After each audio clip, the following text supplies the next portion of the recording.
Looking for a fun way to win up to 25 times your money this football season? Test your skills on Prize Picks, the most exciting way to play daily fantasy sports. Just select 2 or more players, pick more or less on their projection for a wide variety of statistics, and place your entry. It's as easy as that. If you have the skills, you can turn $10 into $250 with just a few taps. Easy gameplay, quick withdrawals, and an enormous selection of players and stat options are what make Prize Picks the #1 daily fantasy sports app. Ready to test your skills? Join the Prize Picks community of more than 7 million football fans who have already signed up. Right now, Prize Picks will match your first deposit up to $100. Just visit prizepicks.com/get100 and use code GET100. That's code GET100 at prizepicks.com/get100 for a first deposit match up to $100. Prize Picks, daily fantasy sports made easy.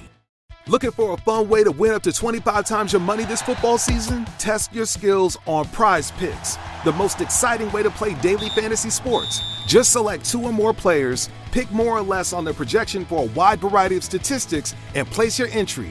It's as easy as that. If you have the skills, you can turn $10 into $250 with just a few taps. Easy gameplay, quick withdrawals, and an enormous selection of players and stat options are what make Prize Picks the #1 daily fantasy sports app. Ready to test your skills? Join the Prize Picks community of more than 7 million football fans who have already signed up. Right now, Prize Picks will match your first deposit up to $100. Just visit prizepicks.com/get100 and use code GET100. That's code GET100 at prizepicks.com/get100 for a first deposit match up to $100. Prize Picks, daily fantasy sports made easy. The following production is part of the We Be Geeks podcast collective. All this has happened before. Hey kids, Townsend Coleman here, the voice of Michelangelo from the original Teenage Mutant Ninja Turtles. Tom Kane this is, the voice of Yoda on Star Wars. Hey yo, it's Wopat, and a big yeehaw to you all. I used to be Luke too. Hi, my name is Oli Shoshan. I play Jedi Master Shakti. Hi, Butch Patrick here, Eddie Munster. Hi, this is Jim. Hi, this is Bill Farmer. You're listening to the Neverland podcast. Welcome to Neverland, to Disney and beyond. And it will all happen again. And now your head lost boy, the Spider-Pan. Walk on the eyes of each pan. Jeremy. Hooray for Godzilla!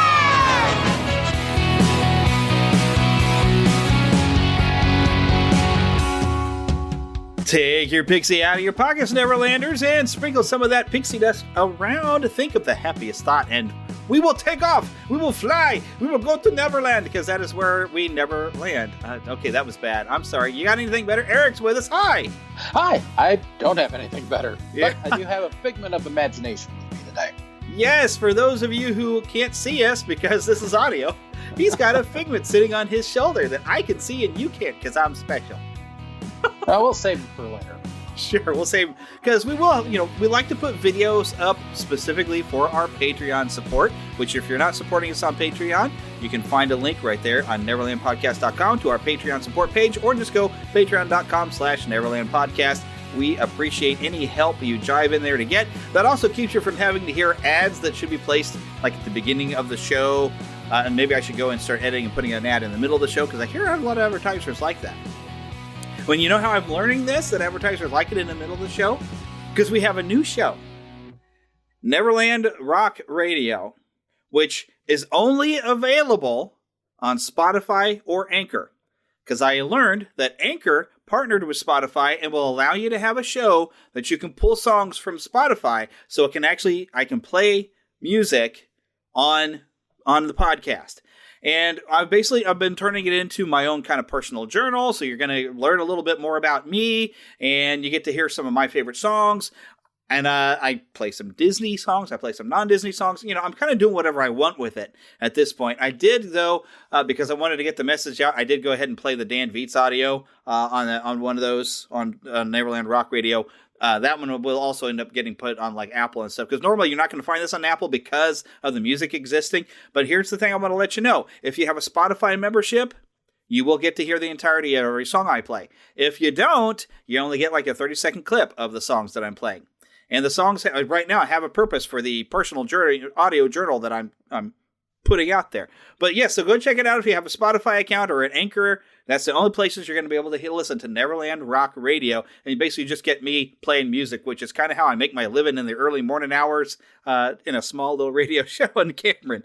So some classic rock, some Disney, some just whatever the heck I feel like playing that I can find on Spotify, because that's kind of the thing. It has to be on Spotify to keep it all legal. But how much fun. They're basically doing stuff. I can do stuff there that I can't do here because copyright, Right. So yeah, but that's how I found out, because they're saying, hey, because I can record a sponsor bit. So far, I've only recorded a thing for Anchor, and they recommend that if you can, you put a sponsored bit somewhere in the middle of the show, because apparently sponsors like that. So I might start, with the sponsorship thing I have going here, I might start actually putting a cut inside the show. But if you don't want to hear those ads, the best way to do it, I do have an ad-free link that I put over there on the Patreon page, so you can hear it completely ad-free. You'll get your own RSS feed, and you can also watch whenever I put videos of the show up. You're going to get it there, which is so you can actually see, and be disappointed at what I look like. Because believe me, it's not that much. Eric gets to see it. He's not that impressed. So. But anyways, yes, Lost Boy Eric is back, and we haven't talked to you, and it's been since the beginning of the month. Yeah. So, all right. So one other quick preview. I'm going to take a drink. Another quick preview. I want to make sure you know what's coming on this show, so you can be excited. That's not me. Oh, that's pretty exciting, too, because the beginning of the show, for all of you who are the diehard Disney audience, you're going to want to stick around through the beginning of the show, because we've got a lot of fun Disney stuff to talk about. But for a big chunk of the show, I got to talk to a guy who he's kind of an early game designer. He's kind of fallen into being a game designer because there was a game he wanted to make. He thought it's the game we all wanted as kids and we never got. And he's making a Masters of the Universe fan game that looks like an old NES 8-bit game. And the demo is available. We were going to give you that website later. And that conversation is coming on later in the show. You're not going to want to miss it. And not to mention, I will warn you before we get into it, because I figure you've been watching WandaVision, right? Oh, yeah. Oh, yes. And I have some thoughts on it, but I don't want to spoil anything because I've watched the 3rd episode. Eric probably watched the 3rd episode, right? Yep, I have. And I don't know if you, dear listener, have heard that 3rd episode, so I don't want to spoil anything. So I'm going to warn you before we talk about it, before we go into the interview, so you know to skip ahead and listen to the conversation I have with Sean Ayala, who is this really cool guy. He's fun to talk to because we were just geeking out over He-Man, okay? So we're going to go beyond Disney later on in the show. But that's what we got going on today. We got so much stuff, and I'm trying to think if there's anything else I haven't mentioned. I don't know if we have time for much regular, like the host chatter stuff that we do, because, I got a long interview thing, and this show could run 2 hours, but I try not to go 2 hours. But, what have you been up to, though, for the last couple of weeks? I got a funny story I want to tell you here in a little bit, but... Well, we've made a couple of trips out to Florida. Went to Disney World. Got to spend some time at all 4 parks, which has been amazing since park hopping has been reinstated out at the Florida resorts. So we've been able to go. Unfortunately, our trips have only been limited to 1 day in the parks. So being able to park hop and get a bit of those other parks for a little bit of the day has been, it's been amazing. My wife was able to ride Mickey and Minnie's Runaway Railway for the first time, which she absolutely adores. And last weekend, we managed to snag a Rise of the Resistance reservation and were able to get in on a fairly early boarding group that day. That's your second time on that, isn't it? Yes, it is. Have they fixed out a lot of those bugs? To the best of my knowledge, they have. Yay! I didn't notice anything that should have been working that wasn't working, or vice versa. It was a great experience, as it was the first time, and I cannot wait to have another chance to go back and ride that again. As many of you may know, I had the opportunity to build a lightsaber back in, I guess it was September now. My brother has asked me to pick up a lightsaber for him the next time we go. So I'm going to be doing the whole Doc Ondar's experience, which mostly involves waiting in a virtual line for about 3 hours. But, I'll have an opportunity to see what the process is to buy a lightsaber that way. I also tried a Ronto wrap for the first time this past Saturday. Does it taste like chicken? No, it doesn't. Oh. Surprisingly not. Now, the Andorran tip yip, I would imagine tastes like chicken from the other restaurant that's there, whose name manages to escape me. But no, I went to get a Ronto wrap, and it was fairly interesting. It's a pork-based sausage in naan bread with a piece of. Actually, you know what? I think there was some chicken in there, a flat piece of chicken breast, along with some spicy coleslaw. Very interesting and different. I really enjoyed it. Coleslaw, I'm not really much of a fan of, but it had a Asiago pepper jack type seasoning to it. Woo. Just definitely gave it a bit of spice, and I enjoyed that while my family went and had lunch at Pizza Rizzo. However, but no, it's that's the majority of it. Other than that, we've just been hanging out. I've been staying healthy and just making some good life choices as far as my health goes. Yep, that's good. Yes, because we won't share why, but you've been needing to make some changes. I fully understand. I have. And, I can totally understand those changes. and it's changes that I know I've needed to make. Now the time is here. I'm ready and fully able to go and dive right into them. Yeah, well, that's just a part of getting older. Is all that you're supposed to eat healthy, but sometimes we just don't do it until we get older, and the doctor says, "Hey, you better start eating better because it's starting to affect you." So, well, at times it's kind of like the relationship between Cliff and Claire Huxtable. My wife is pointing out the things that I probably should not be enjoying as much as I enjoy them. Yeah, and speaking of enjoying things that I probably shouldn't have been enjoying, I actually got a funny story I got to tell you. So this only would have happened because of the whole COVID thing. So, so Friday we decided, we just don't feel like making anything. Let's just order a pizza. So I went ahead, placed the order for a pizza. I had that and some cheese sticks and 1 2-liter. Well, we wait for it to arrive, and what arrives is the 2-liter, and then there was like a Cinnabon thing and then 3 boxes. And I didn't realize it until I got it into the kitchen. I looked at it and I said, this is not our order. The only thing that I have that I recognize is this 2-liter of Diet Pepsi.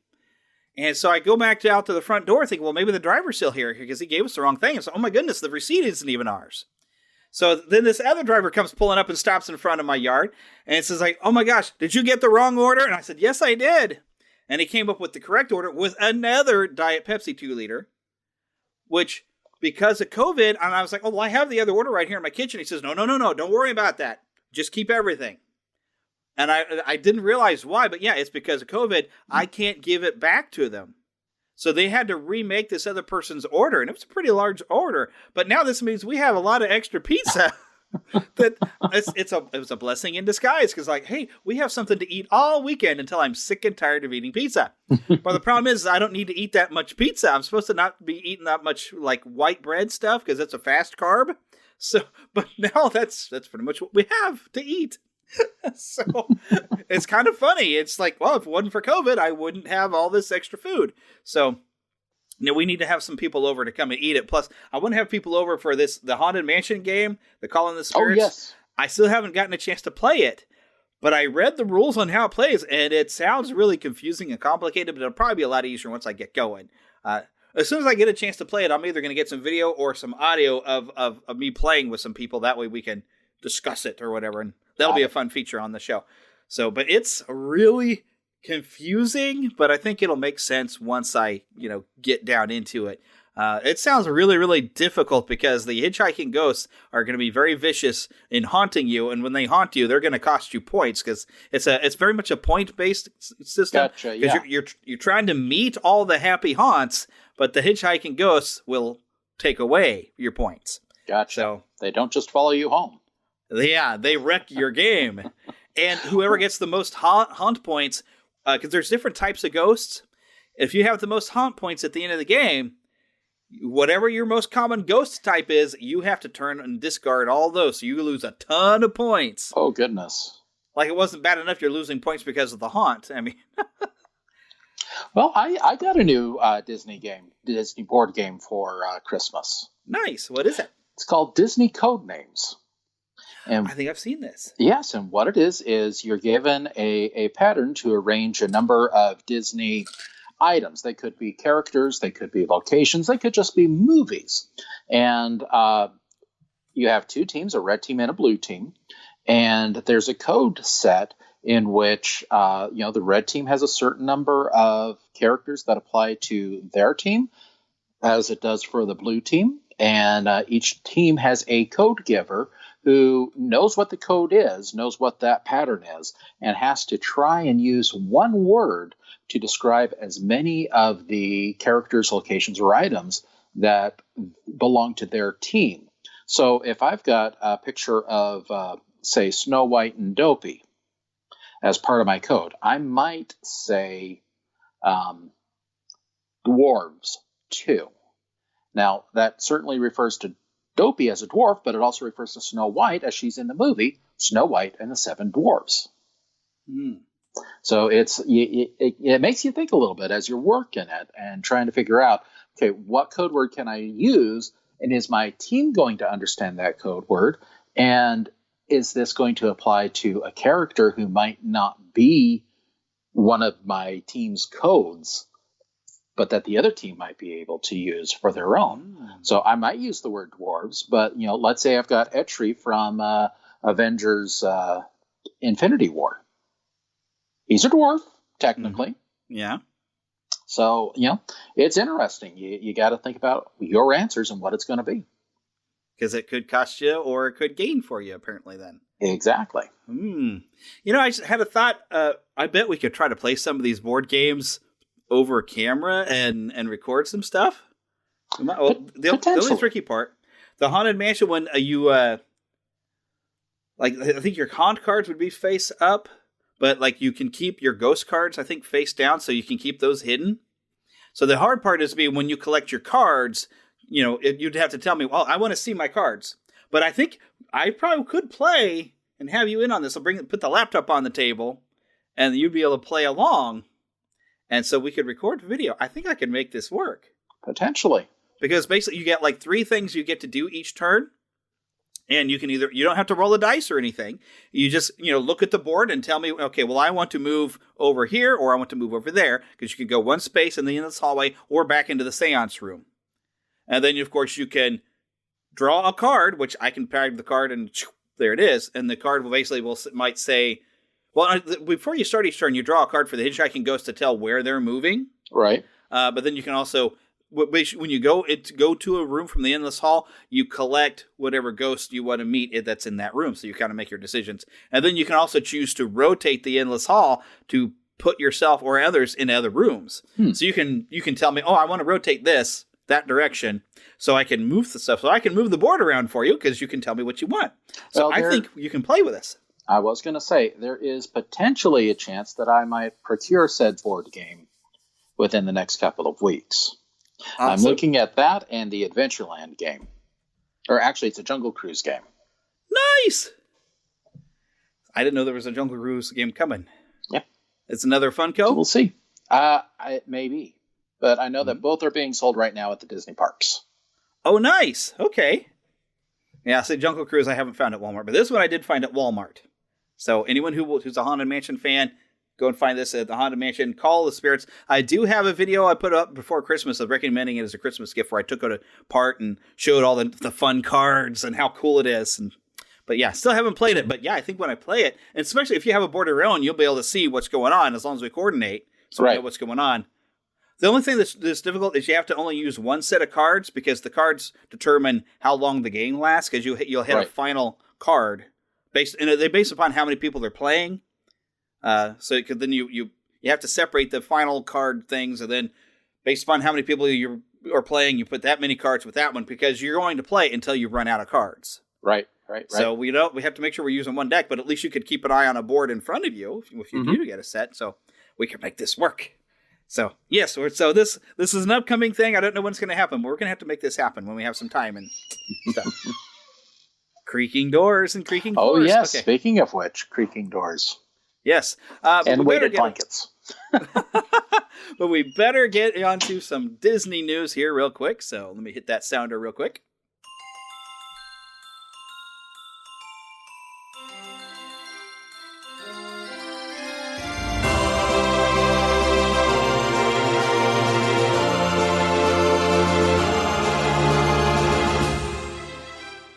Spanning the Disney and geek universe to bring you the best in comics, toys, movies, and entertainment. This is news from around Neverland. So, okay, this is pretty cool, and I gotta say I'm excited about it just because it's Spider-Man.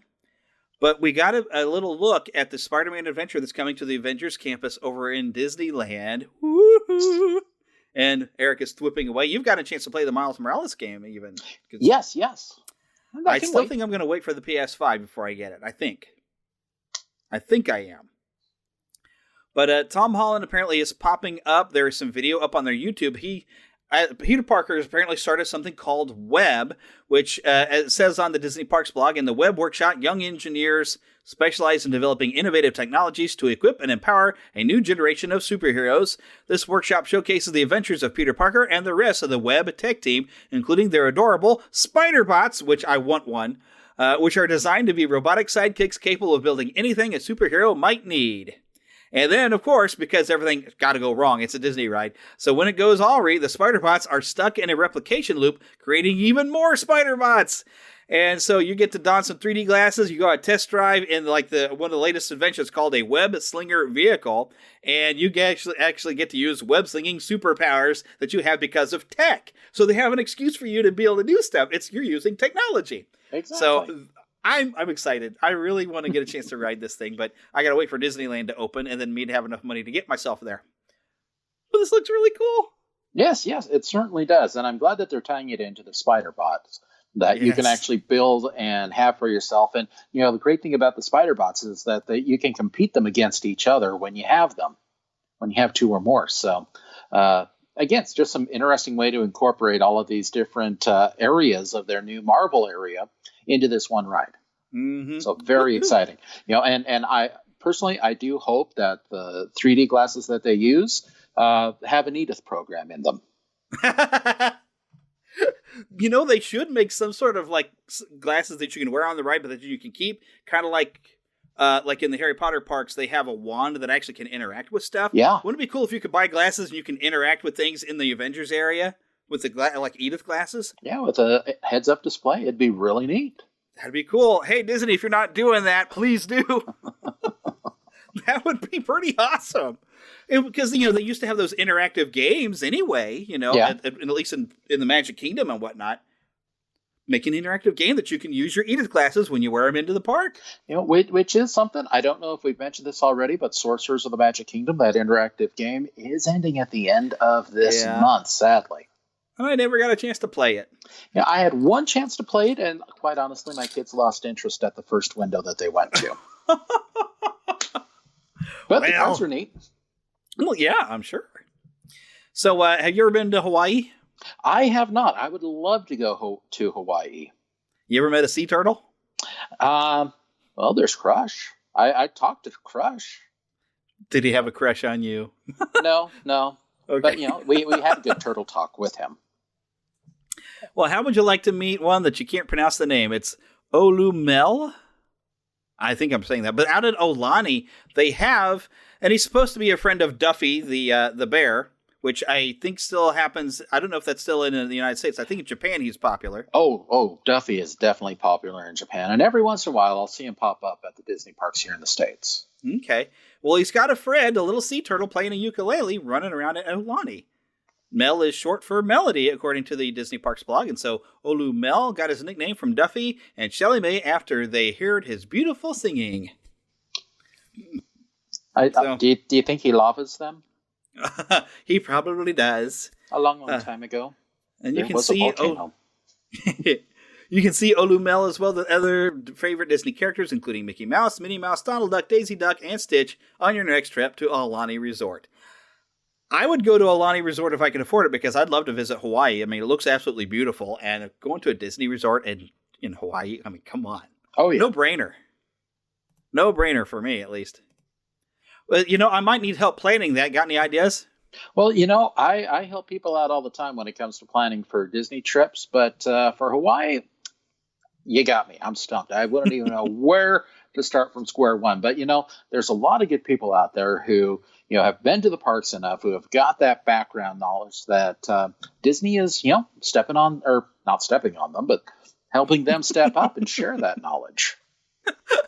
Now, there are people being stepped on, but... I actually, Philip shared a video with me. It's kind of a joke thing of Disney Plus's plan to crush Netflix. And the funny thing is that then after I watched the video that was done as a satire, I actually did see where Netflix over the last year has lost money compared to Disney Plus, which is still gaining ground. Despite Netflix having Cobra Kai on there, I mean, Disney Plus is just knocking it out of the park right now.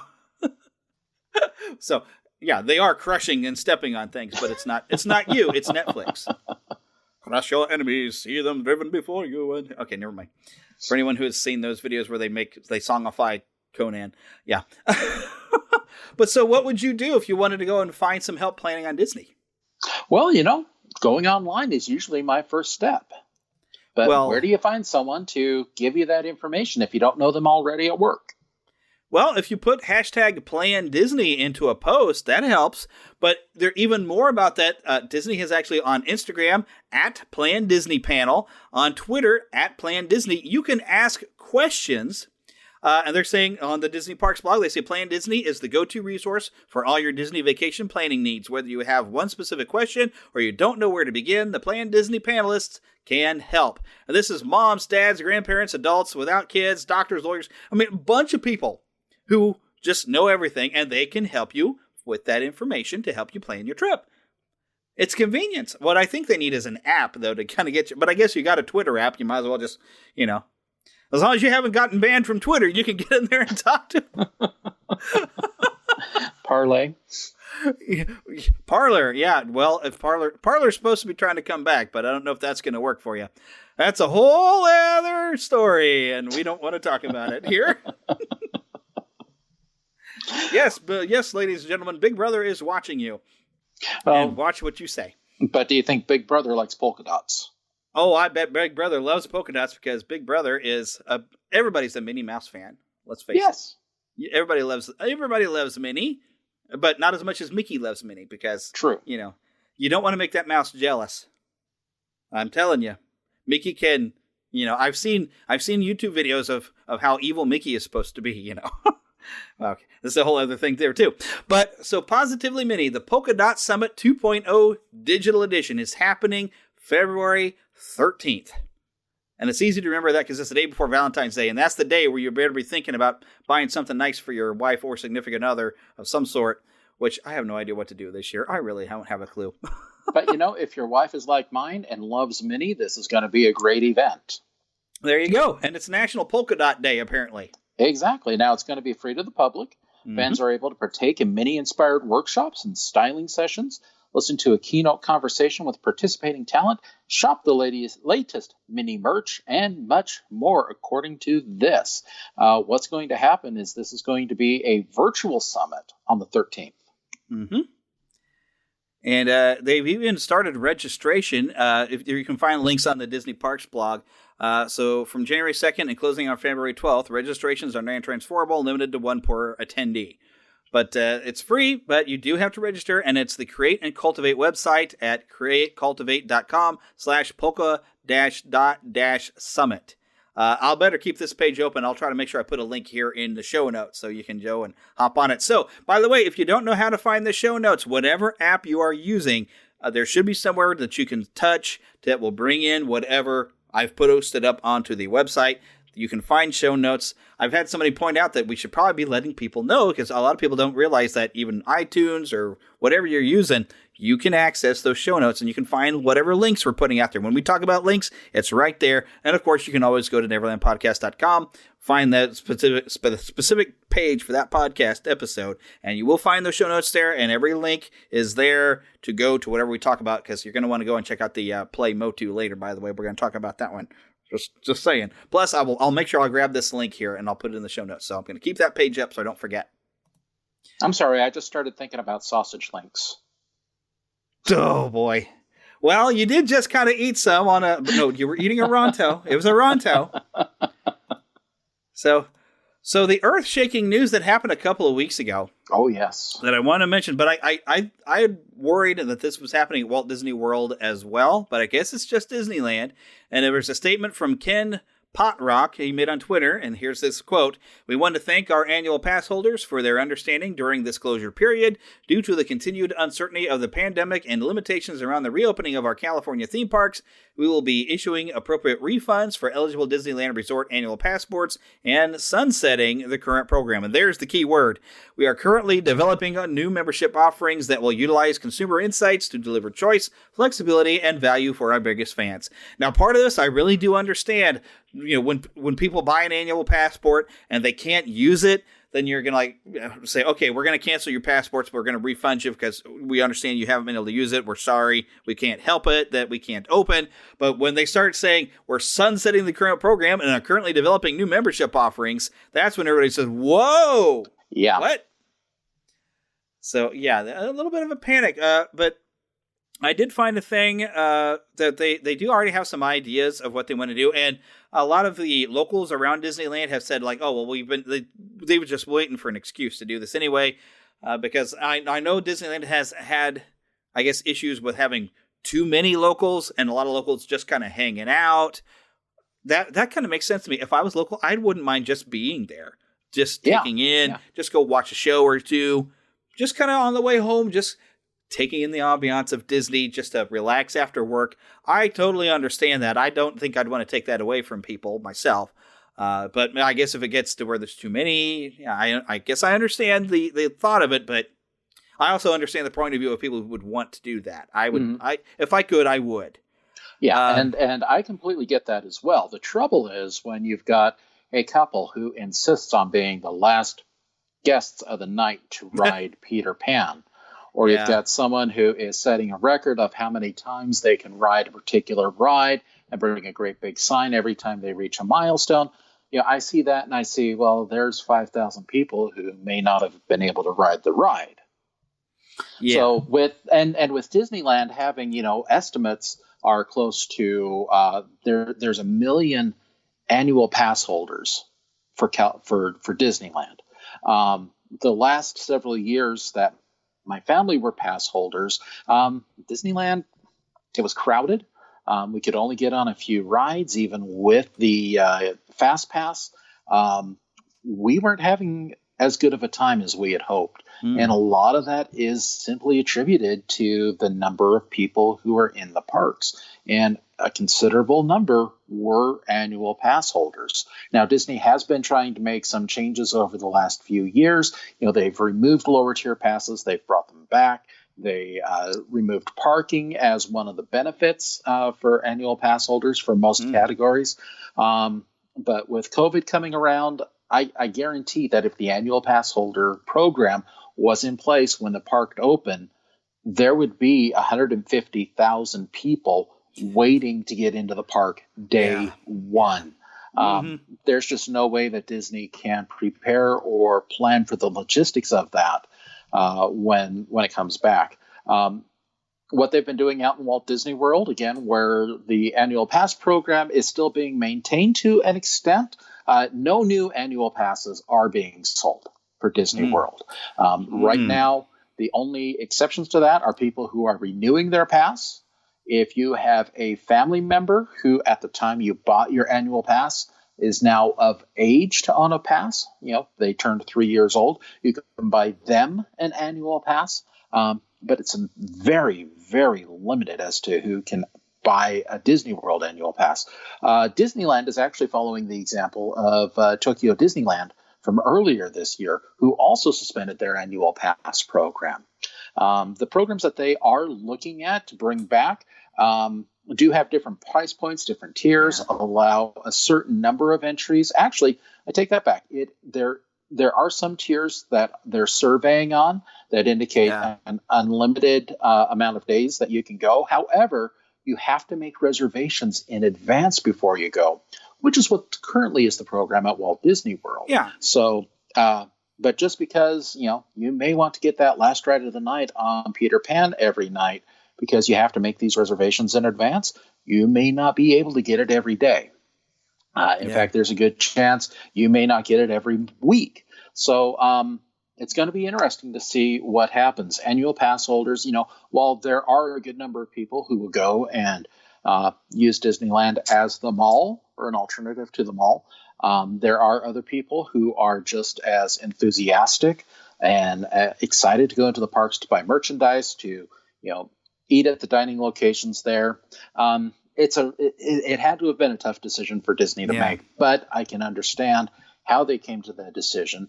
And personally, I've been advocating for years for an annual pass program that allows you, let's say, maybe 30 entries per year. You don't need to be there every day, but you like to go and visit when you have the opportunity to. For me and my family, that's more than twice a month, which would be perfect for us. We're not local. It's not exactly easy for us to get there. And, if something like that were available for $500 as opposed to paying $1,300 for an annual pass, we'd go for that if we had the unlimited ability to decide what days we want to go. Just as long as we know, you get 30 days. Okay, I can live with that. And that's the type of pass program that I would love to see. But for people who do live in Southern California, they may have a different thought on that. Yeah. And, even if you can't go into the park as you don't have a reservation, you just spontaneously want to go and do something Disney, you can always go into the shopping Downtown area. Disney. Downtown Disney. I wanted to call it Disney Springs, and I realized that wasn't right. It's like Disney Springs is Walt Disney World. But you can always go into Downtown Disney and go hang out around in there. No problem. That's right. So you still have something you can do, because I understand the spontaneity, because we've had to adjust even with our local zoo in Kansas City. There's like a spontaneous Saturday. My wife would be like, let's just go walk around the zoo, because we do our Friends of the Zoo passes. We've only gotten to go once this year, and we had to do it by reservation, and that was mainly for COVID. I don't know if things have loosened up since then. But we had to plan ahead, like, okay, we have an appointment to be at the gate at this time, at this day, and then we're allowed inside the zoo because they had to control the numbers. And I see that could be how Disneyland could function for just annual passes as a regular thing, not just during COVID, but like, okay, set up a reservation, because really, if you're wanting to go in and have a meal somewhere, which I could see a lot more at Walt Disney World, I think they got a lot more dining options within the resort, and you do reserve a lot of places. Yeah. But say, we want to go and eat over there this Friday night or this Saturday. Let's go and set up a reservation so we can come in and eat at whatever place and enjoy a few rides and then come home. Yeah. That makes some sense to me, because this isn't like your average theme park. This is Disneyland. Right. So, this is, they do have to, it's going to attract a lot more people than, say, Worlds of Fun here in Kansas City does, where you can just spontaneously just go in. Yeah. Because it's the bad stepchild of Cedar Point, where it's not Knott's Berry Farm, so they don't give a rat's rear. Let's face it. Well, those of us in Kansas City, we know. So speaking of Knott's Berry Farm, they did have an interesting response to Disneyland's sunsetting of the annual pass program. They said, "We love annual pass holders. We're glad to see you come back." Universal was a little bit more shady on the announcement themselves. But there have been a lot of changes going on at the Disney parks. The sunsetting of the program in Disneyland. Over in Walt Disney World, you're no longer getting a complimentary Magic Band with a hotel reservation. They are not going to be offering the Magical Express after 2022. So there are, little changes happening all across the parks. And so, some people are saying, well, that just ruins the magic. Other people are saying, well, everyone else has to pay for it. Why not you? So, it's going to be interesting to see, what comes out on the other side. Yeah, and I saw some photos. They're doing some construction on part of the monorail in front of, which one of the resorts? Tron? Oh. Well, it wasn't the Tron, but the monorail, they were tearing down a portion of it to update it something. I remember seeing the photographs. And I remember some people on Facebook and some Facebook Disney groups were kind of freaked out. Where was that? It was part of the monorail track that they needed to take something down. But as I said, if you paid it, because everybody was like, "Oh, but I have such great memories of that." It's like they're rebuilding it. They're fixing something up. I forgot all the details. I remember seeing it on Facebook. I should have kept the article. Speaking of which, I do have one other bit of Disney news that I don't believe we've covered. Oh, and what's that? That is an outpost for Galaxy's Edge in downtown Disney in a new location. Yeah, I heard a location was, they were taking out one location to turn it into a Star Wars. Yes. Well, downtown Disney, one of the opening businesses down there was the Rainforest Cafe. That's a two-story restaurant inside of this Mayan-themed temple. Well, that has been occupied for the past 2, maybe 3 years, ever since that failed hotel project fell through that was going to be over by the Disneyland Hotel. However, the Galaxy's Edge Trading Post took over another location in downtown Disney called the Wonderground Gallery, which was a neat little place because it sold art of different styles, stuff you're not going to find in the park. Maybe you'd find something by Shag. You would find Tim Burton-esque type illustrations of Disney characters there, and you'd certainly find regular, Disney style drawings and stuff there. Well, they took the Wonderground Gallery out to allow a place for Galaxy's Edge merchandise to be sold on downtown Disney. But it's a fairly small storefront. By opening up the former Rainforest Cafe in, again, this Mayan-themed temple, which it's not going to take too much to convert it to look like something off of A New Hope. Yeah. You not only have more space to sell items, but you now have, maybe up on the second floor, maybe they can convert part of that for lightsaber building. Ooh, or even keep some of the restaurant aspect and have like a cantina area. Exactly. So, it's going to be interesting to see how that space is utilized. And I don't believe that a date has been given for when that is going to open up. But again, that's another way that folks might be able to get a little bit of that Galaxy's Edge experience without having to enter the park. Yeah. So, see, if Disneyland has to do limit like 30 days that you get on your pass, and you just spontaneously want to go do something Star Wars, you don't want to reserve, you don't have time to reserve, just go to downtown Disney and go visit the Star Wars store. I mean, that makes sense.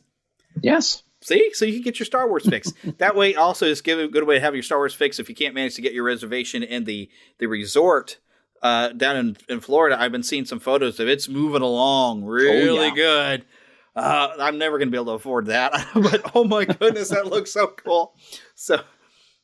but we better move. Oh, well, we got one last news item I want to get to before we move into the trailer park. And that is, I am so excited that I just want to throw my hands up and yell, yay! The Muppet Show 4 and 5 while we're still alive is finally happening, not on DVD, but on Disney Plus. We're going to get all 5 seasons of the Muppet Show. And I have heard that they've got their licensing all fixed up so they can put music.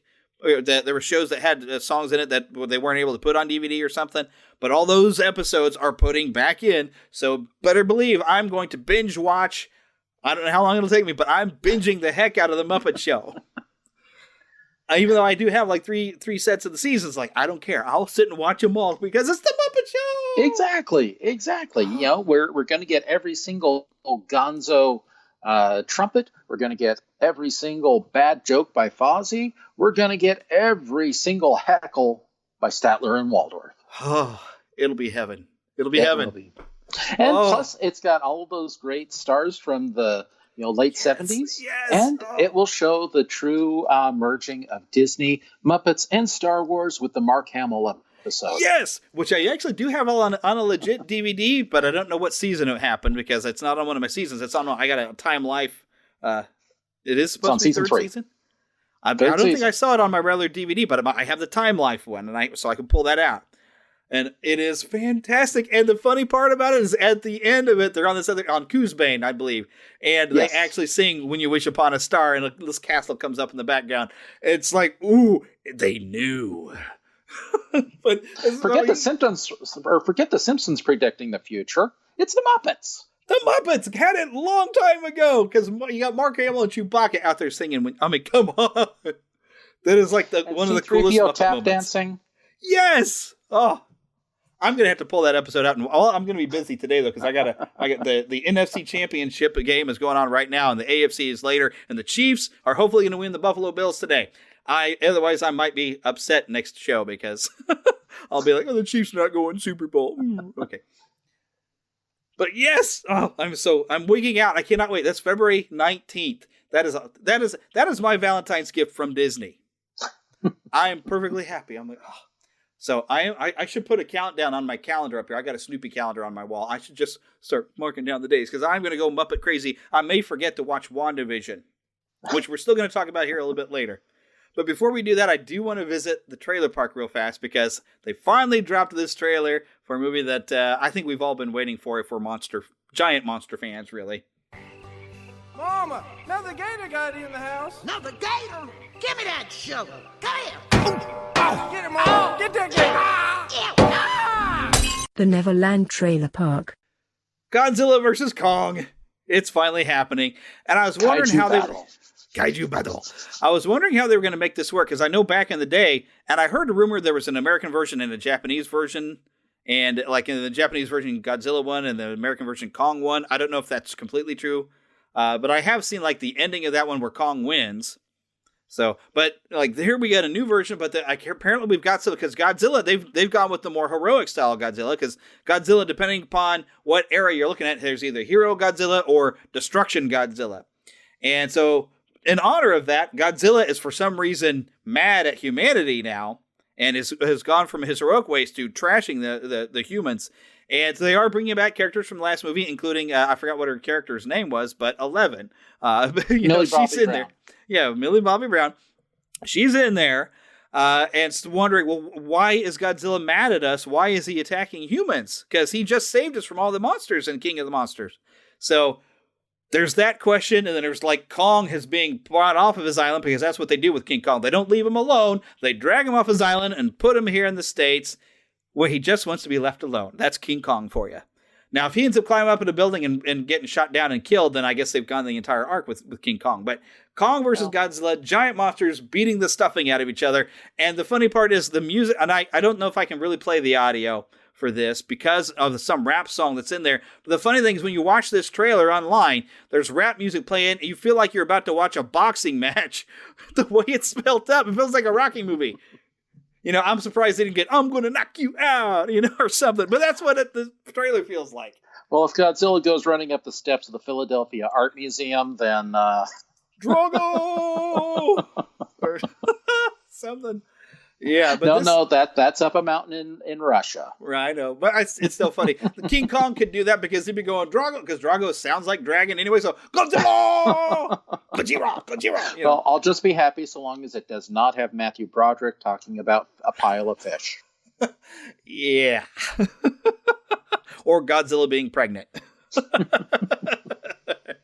Yeah, but so they really did. They just had to put it out there to let us know it's existing. It's going to draw an audience automatically because these have not been critical hits, but they're just good popcorn, stupid fun. Really, yeah, I really enjoyed Kong Skull Island. It surprised me how much I liked it. In fact, I've got that and Godzilla King of the Monsters, which I haven't seen, queued up on my HBO Max account to watch soon. And I'm going to watch... I need to rewatch both of the Godzilla movies. Although King of the Monsters was a lot better. The first Godzilla, it was too much focus on people and forgot that, hey, look, giant monsters fighting. Can I see the giant monsters fighting? That's what we watch Godzilla for. So, but the King of the Monsters was like, oh, you wanted giant monsters fighting? Here you go. So, and here's all of them. It's like, I can't remember like Gamora, but Gamora is not the right word I'm here. But yeah, there was lots of monsters. It was Ghidorah. I think King Ghidorah showed up in that one. Oh, it was so cool. And Kong Skull Island, I haven't watched yet, but I heard a lot of good things. I just never got around to watching it. I got it queued up ready to go too. So we're going to get our monster on. But all right, we'll turn a quick corner and we'll have to be brief because we got to get into this conversation with Sean Ayala. I had to have him tell me how to say his name because I knew I was going to blow it because I'm very bad at that sort of thing. But we'll call this a TV review. That way I can play a sounder right here. Hello out there in TV land. Now here's something we hope you'll really like. A Neverland podcast television review. Wandavision premiered last week. Wandavision. Yeah, I love the theme songs. They're just so much fun. And I think this has hit people where people weren't it's like people weren't paying attention to know what this was going to be. They're like, oh, it's a Marvel show. And it's like they got caught off guard by what we knew was coming. They said it was going to be kind of a goofball comedy sitcom parody. And that's what we got. Right. But we've been getting those hints that something's going on underneath. It's going to come to fruition. And I've enjoyed it. It's been silly. They've goofed on Dick Van Dyke. They goofed on Bewitched. They've goofed on the Brady Bunch. I've actually kind of been laughing at the corny jokes they've come up with, because boy, are they corny. Yes, but yes. Those little secret things that, even in black and white, something would pop up in color and it would have a sword emblem on it. And I'm like, I think I know what's been happening, especially... Okay, so here's where the spoiler warning comes in. If you have not watched the 3rd episode or even the first 2 episodes, skip ahead 5-10 minutes to where you'll hear me talking to somebody other than Eric, and that's where you're fine and safe, because I don't want to spoil this. See, we'll see you in a few minutes. So I kind of suspected something's going on because I recognized the symbol of a group called Sword, which I remember reading about. I've got some of the Spider-Woman comics that they had. They had it wasn't really a web comic. It was like a motion comic, but they did a little animated Spider-Woman. I bought the comic adaptation of that even. But it's about Spider-Woman being recruited into Sword to look for Skrulls that were still hiding after the secret invasion. So I was like, an alien task force. And we've already seen with alien technology, like Nick Fury is able to take a vacation even though he was out in space, so they can do a complete simulation of something. So my theory is that we're seeing Sword, and I think everybody other than Wanda and Vision are Skrulls that are living in this nice little simulated world.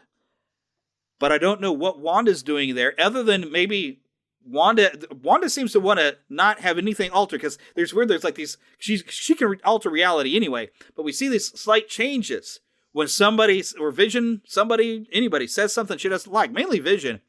Yes. She'll go and edit it.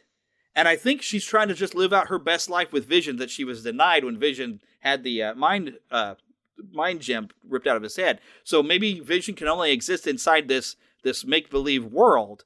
And so she's in there just living her life with Vision that she wants. But there might be something else going on with that as well. And I believe that was, is it Monica Rambeau? Isn't she the one who's Geraldine? Isn't that her? Yes, that's the actress who's playing Monica Rambeau in That's Going what Forward. I thought. So it's going to be interesting. Now, one thing, Sword, and I know they were introduced back in Joss Whedon's Astonishing X-Men series, but definitely the Jessica Drew Spider-Woman series drew a lot with Sword and Abigail Brand running it. One thing I've noticed is that this might not be the same organization we know from the comics. Right. Well, neither are the Skrulls the same that we know from the comics. No, they're not. But the Sword in the comics is the Sentient World Observation and Reporting Department, whereas in WandaVision, it's the Sentient Weapon Observation and Reporting Department. Oh, no, I have not caught that. Where did you catch that? I found that in all sorts of different materials online, talking about what Sword in the MCU stands for. So it's definitely a different thing. Now, there have been definite hints that there's something more insidious going on than just Wanda living out her best American-style life. And I foresee an explanation for the way that this has been set up is Wanda is created this reality based upon American sitcoms that she may have seen growing up in Sokovia. Yeah, which it could be completely a simulation generated by them, or it could be completely her, because she has that capability. And I think now with the merger with Fox, to where we can finally maybe go full mutant with the Scarlet Witch, she can alter all of reality. And for anyone who's curious about it, go look at House of M and find out what happens when Wanda decides to say no more mutants. Exactly. Now, it's interesting that you mentioned bringing in Fox. Yes. We might see some I know we may be seeing a familiar face pop up within the next few episodes. Could be. From the Fox series of films. Not necessarily from the MCU. We've even heard Deadpool is being brought into the MCU, as is R-rated film, which means we won't be able to cover it on our show, because I don't do R-rated films. Right. But Deadpool's coming, and I don't know who he's bringing with it. I don't know how they're going to integrate the X-Men franchise. Well, we do know that WandaVision is going to tie into Doctor Strange in the Multiverse of Madness. So you've got Multiverse right there. And you know who's directing that? I remember seeing it, but I forgot. I think it's the same director doing some of the WandaVision, though. No, Sam Raimi. Sam Raimi's. Oh, I knew it was some sort of horror guy. It was Sam Raimi then. Ooh, I love when Sam Raimi does comic book stuff. Maybe the guy's a fan of the Tobey Maguire Spider-Man films, Exactly. And we know that the multiverse, looks to be figuring into the next Spider-Man movie as well. So, yeah. WandaVision is going to definitely have some impact on the Marvel Universe going forward. Yes. And so I'm enjoying the corny jokes and everything. I'm having a ball. I've seen people complaining online, but I'm thinking, all right, if you're not getting what you expect, but just stick with it. They're just giving you something different, but the stuff is going to hit the fan here. I mean, I don't know how many episodes we got. I forgot. 9. Nine. I'm thinking it's like 8 or 9. Okay. And we're only 3 in. There's 6 episodes, and we're starting to already turn some corners because Monica Rambeau just got ejected because she was breaking up the narrative of what Wanda wanted. Wanda's getting... I love the fact that they have their twin children because in the comics, Wanda and Vision did have a child. I don't know the details of that. They did have twins, yes. Okay, see, because I don't pay attention to Avengers usually. I just read I was back in the 90s, I was reading X-Men, I was reading Spider-Man, but I wasn't reading Avengers, so. This one goes back to the 80s. Back in the 80s? Yeah, wow. to the Wanda and Vision comic book series.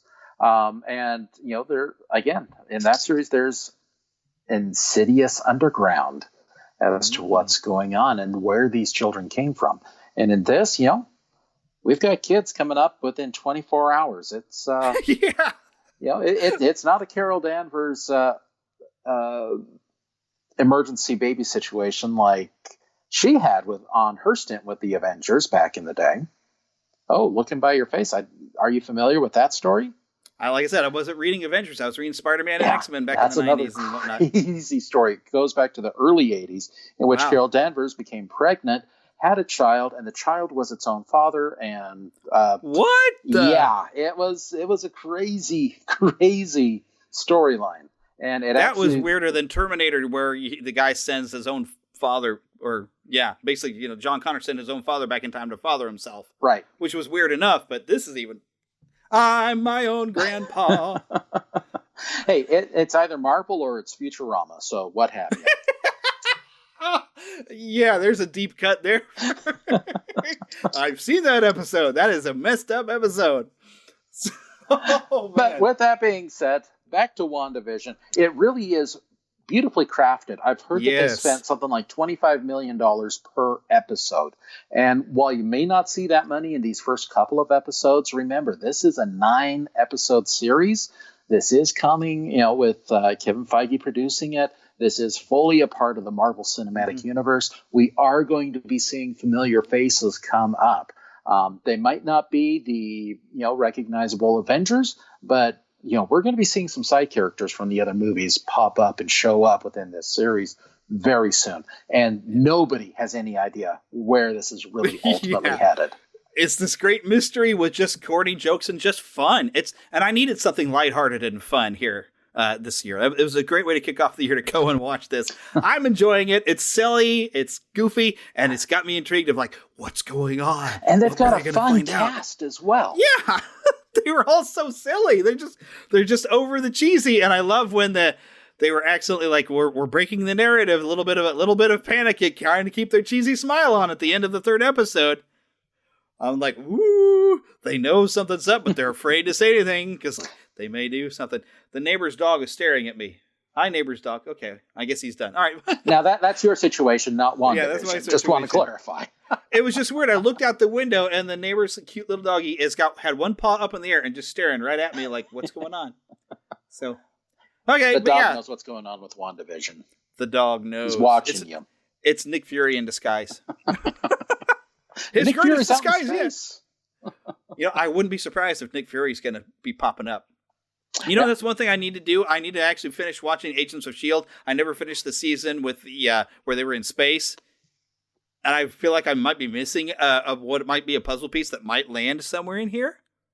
Possibly. I've heard that the later seasons of Agents of S.H.I.E.L.D. really don't tie into the MCU. No one disappeared with the Thanos snap. So really? Yeah. So it I think it's its own thing, but so were the Defenders. But we know that something of the Defenders is becoming part of the Marvel Universe as well. So yeah, I've been hearing some Daredevil talk. Yeah. Because I like the way they presented Daredevil on Netflix. It was pretty good.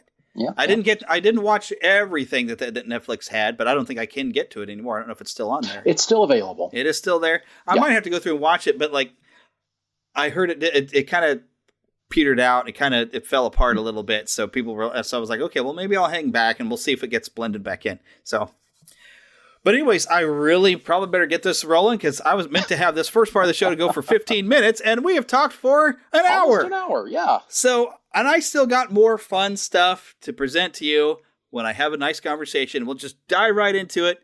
And so here's me talking to, and I'll let him say his name. But grab your power sword and lift it in the air by the power of Grayskull. We're moving on to a complete... have the power. Or for those who remember way back in the day when I used to go, I have a podcast. There's a deep cut. To Disney and beyond. Okay, Neverlanders, this is going to be fun, and I'm bringing in somebody that you ain't never heard of before. So, but you're going to love what he's got to say and what he's got to talk about, because I kind of stumbled upon something, because that's some of the most fun things that happen online is just stumbling upon something awesome. So we're going to meet our new friend here. He's working on a fan game, and I hope Mattel sees what he's doing and says, hey, that's awesome. We need to make sure that's published. So you get paid for all this work, because you're making a Masters in the Universe. I don't know if you call it like 8-bit, because it's like Nintendo, but it also reminds me of Atari a little bit. So what would you call it? Like a 8-bit or a 2-bit? What? You know what? So hello, everyone. Sean Ayala here, the creator and developer of Play Mo 2. It's the first Filmation-inspired Masters of the Universe. I'm calling it a retro game. A game that we should have gotten back in the late 80s. So my goal in my head, it is kind of 8-bit because it's Nintendo. I'm trying to go with that NES original Sega type feel, but even with all the ability of graphics today, you can kind of push it a little, but I want that error that we should have gotten for this game. Shoot. Yeah. Because back in the old Atari, they did make a Masters Universe game, and it wasn't very good. And it was basically flying and you wanted to go and punch Skeletor in the face, and it's they weren't going to let you do it. Yeah, for me, so I never got to play that Atari game. Is it an Atari? So ever since I started bringing this up on Instagram and Twitter, like everyone has been very amazing at just supporting it and like wanting to contribute to the idea, because again, like. And I have never seen anything like this done before. So this is the first opportunity that we can actually get the He-Man. And I'm probably going to remove He-Man. I wanted to just be Masters of the Universe, because I do want to add in She-Ra and Hordak and all that kind of stuff. Because I think that's something that we could play with and explore. I mean, again, this is something we never gotten before. And it's incredible how many of just the Motu fans out there are providing their input around like Ladybird books, like we should be leveraging that, or comics. And so I know for sure I want to start off from a Filmation perspective, because I think Filmation is the one that kind of like drove it to its incredible peak, and a lot of people are more familiar with that. But who knows? I mean, this is such a limitless type of property based on just all the things that have been created from the comic book perspective and the TV show. I don't want to touch the movie. I don't want to touch the recent 2000X, but original Filmation is where I wanted to start. Yeah, and I think that's formed some of our early bonds. I mean, I remember that show started, I think I was probably 5 years old when I remember watching it. And it was weekday afternoons. They had the old 60s Batman series on, and then He-Man would kick in. And I was like, what is, because I had seen like lunchboxes and stuff at school, and I was like, what is this? This looks so cool. And then finally getting a cartoon of it, I was like, oh, I was totally in from day one. Just that was my thing. Me too. I didn't have that many toys, but Me too. I have a twin brother, and him and I mean, we had Castle Grayskull. We had it all. I mean, I can't remember every single toy we had, but like we have this one picture of me and him, and he's got we're twins, so I don't even know who's got who in their hands. But like I either have the He-Man, he has the Skeletor, not Panther, and then Battle Cat, and it's cool. I mean, that whole property line, like just what they were able to do with it, it's just incredible. And like I feel like now with technology now caught up, never in my wildest dream would I thought I would be creating a game. Like this is the first time I've even like really decided to say I'm going to create a game. And then I'm like, well, what will that game be? And like I remember we never got a He-Man game. This is the game I'm going to try and develop. Right. So I mean, a real He-Man game, not a legit one. So I don't know. It's going to be fun. Yeah, I have seen some pretty good attempts. There's a pretty decent beat 'em up somebody created. The arcade version. Yeah, it's kind of arcadey-ish. Yeah, it's pretty neat. Yeah, it's like they took the real cartoon characters out of the Filmation version and turned it into a game. That one is pretty cool. I don't have a PC, so I haven't had the opportunity to make it. I meant play it, but that one I want to play. I did have the opportunity. I don't know if you were able to play the iOS version, the app, not the recent app. What is this one called? Well, I'm an Android user, so if it's available on Android, it's called He-Man and He-Man Adventures. Is that what it's called? He-Man, the most powerful game in the universe. That was the original one that tried to make it more Filmation driven. But again, it was a platform that was just platform gamer that was kind of basic, and it didn't bring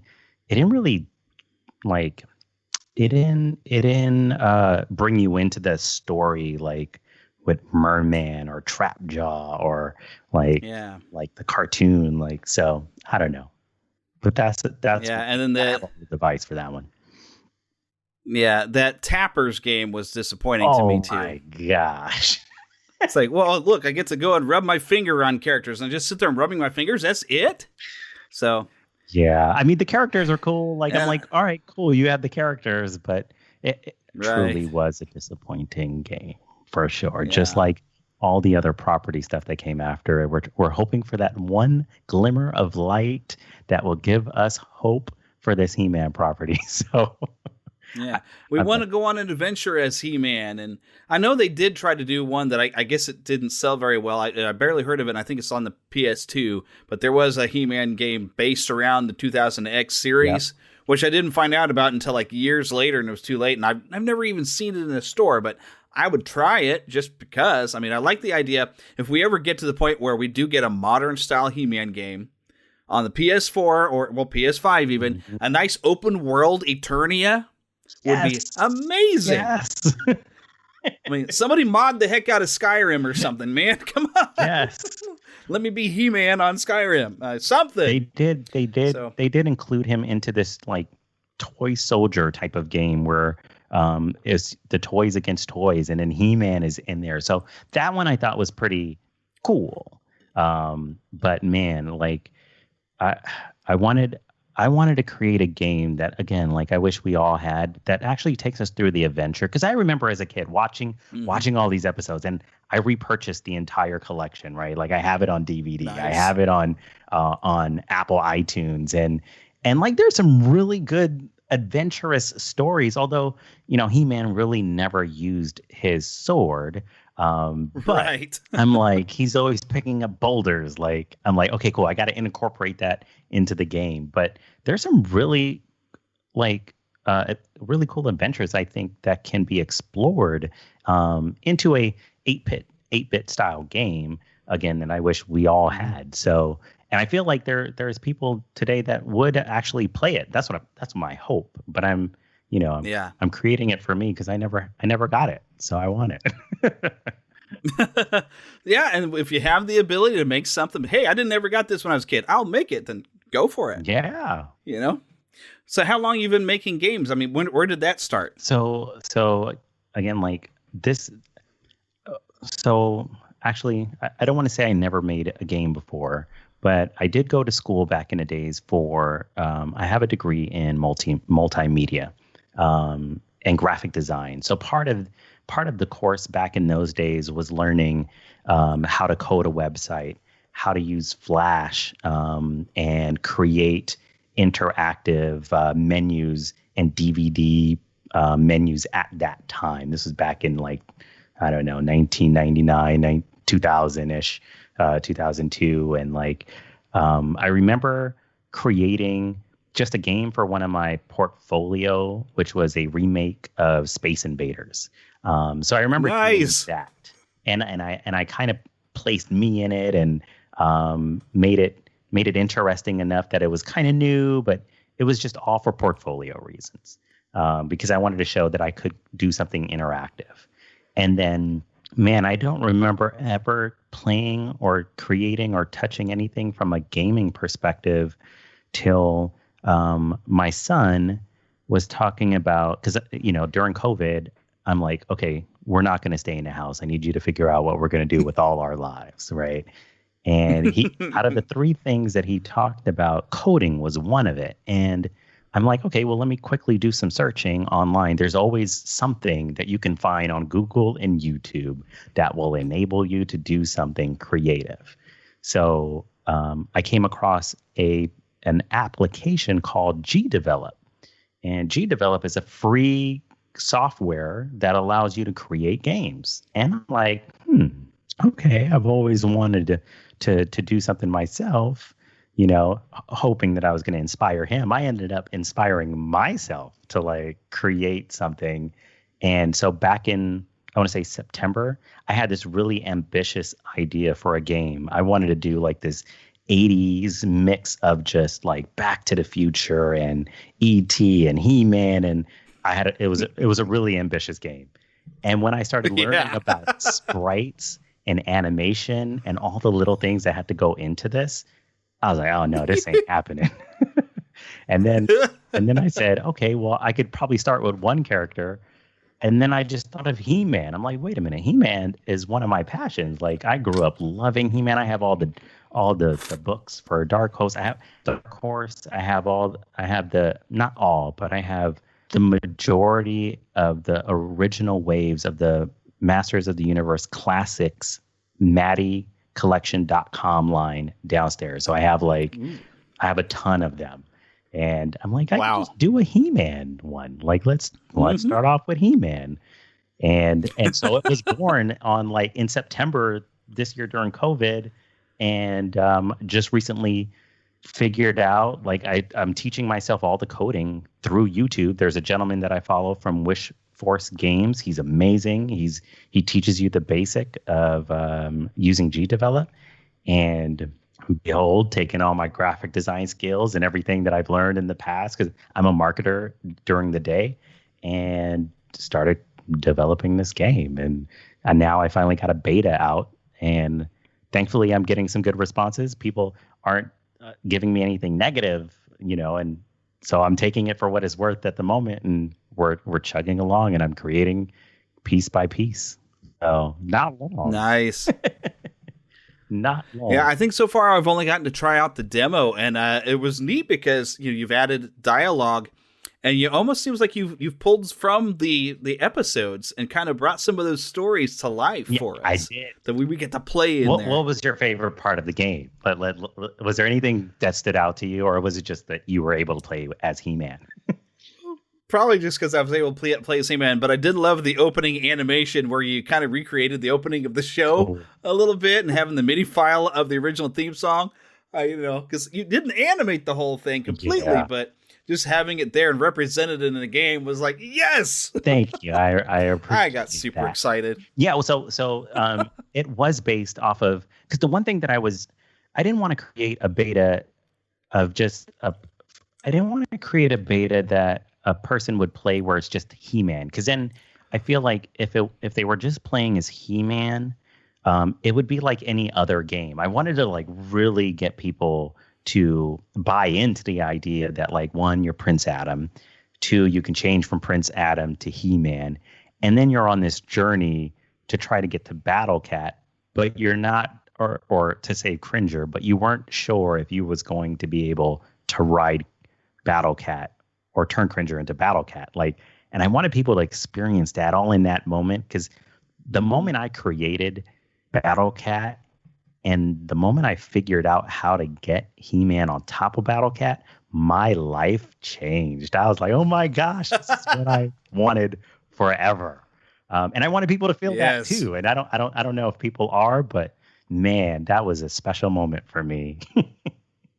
but yes, and it was based off of a cartoon. It was based off of one of this episodes that were out there where Beastman did take Cringer. So I wanted to just also add that into it as well. Yeah, and when I was playing through, I was like, this seems familiar. This is an episode. I know it's an episode. I remember watching this. I couldn't put my finger exactly on it, but I was like, I know this story. Yeah. So it was nice, a little bit of platforming, a little bit of puzzle solving, getting to fight while on Battle Cat was pretty awesome. I was like, dude, that's cool. So yeah.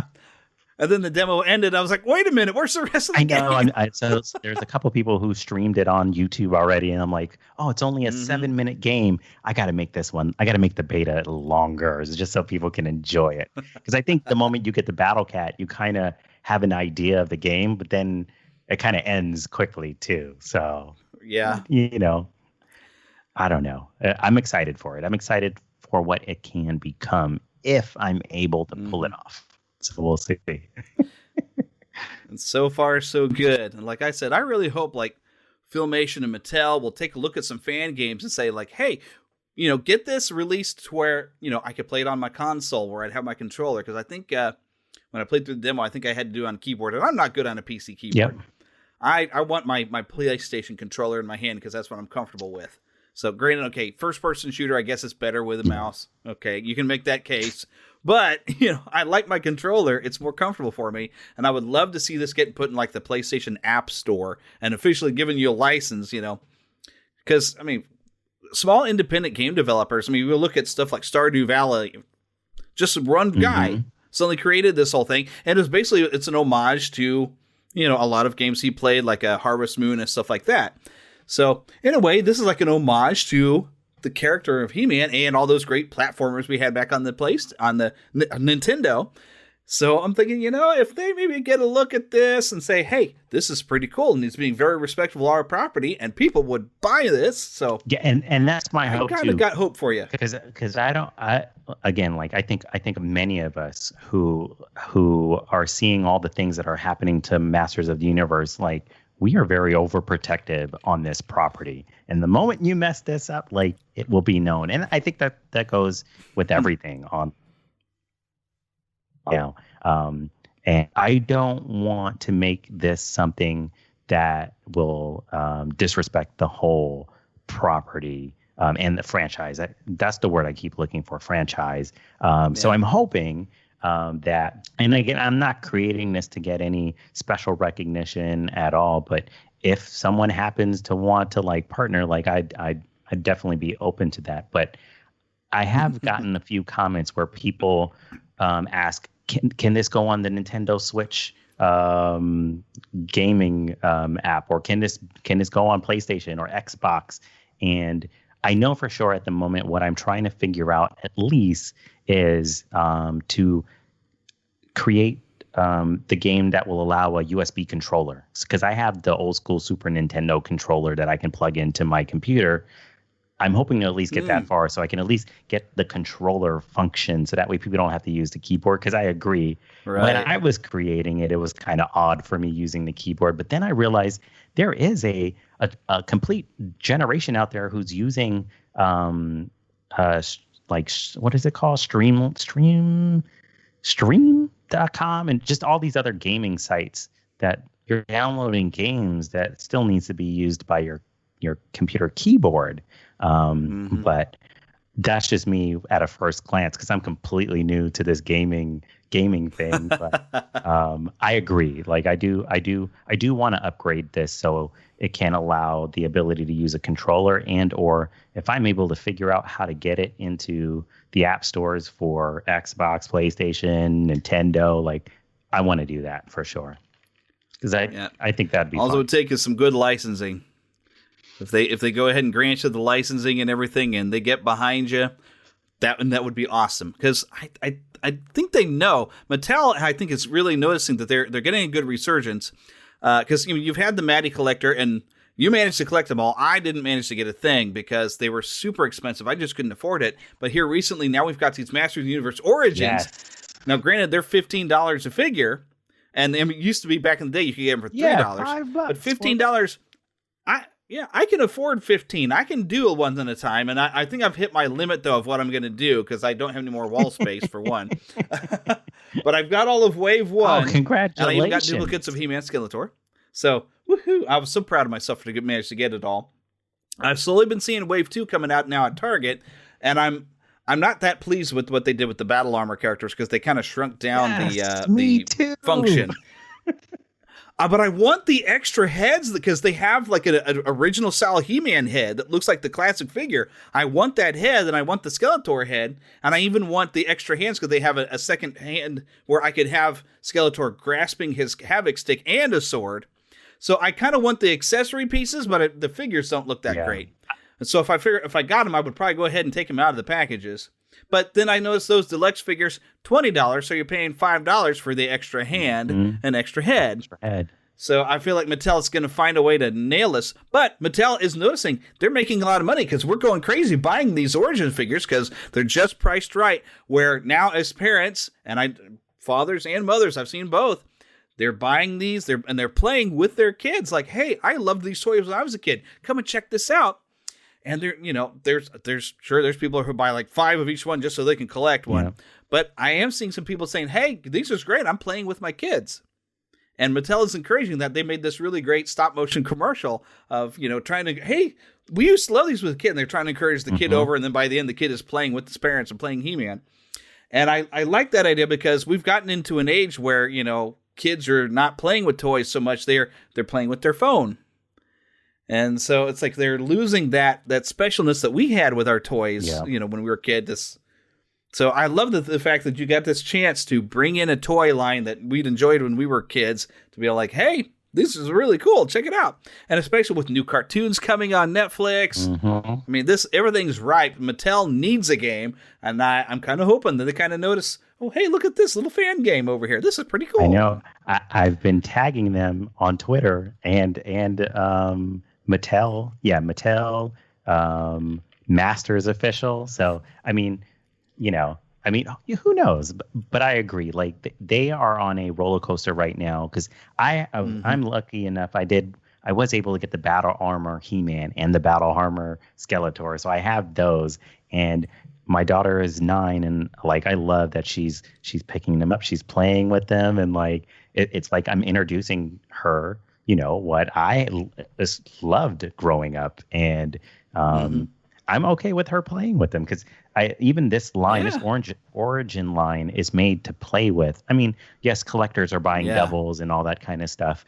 But I go back and forth with like, man, I already have the whole classics line down. Like, not all of it, but I have the majority of them. Like, do I really need a duplicate version of this in an Origins way? But like, I find myself going down that Target aisle all the time saying, yep, let me pick up She-Ra. Yep, let me get that Mermaid. Let me get that Zodak. So I love what they're doing and having a game right now. And I didn't even think about that when I was creating this game. Like, I actually stumbled across the Origin line, not even knowing that they were releasing this. So I don't know if it was just right timing, but like that whole release didn't even influence the game. And it was great because I had a comment on YouTube the other day where a guy was like, this is a great compliment to the Origin line. And I'm like, wow, yeah, it kind of is a great compliment to have, like, because you're going back into your memories around seeing it on the shelf and then like, ooh, what if we actually had a game that would complement it all. So, it's very exciting to see. And I can't wait for, the potential movie I'm hearing about that's coming out next. They keep saying this year, but I'm sure it's going to be closer to its 40th year anniversary. Right. And then the Netflix film I'm excited for.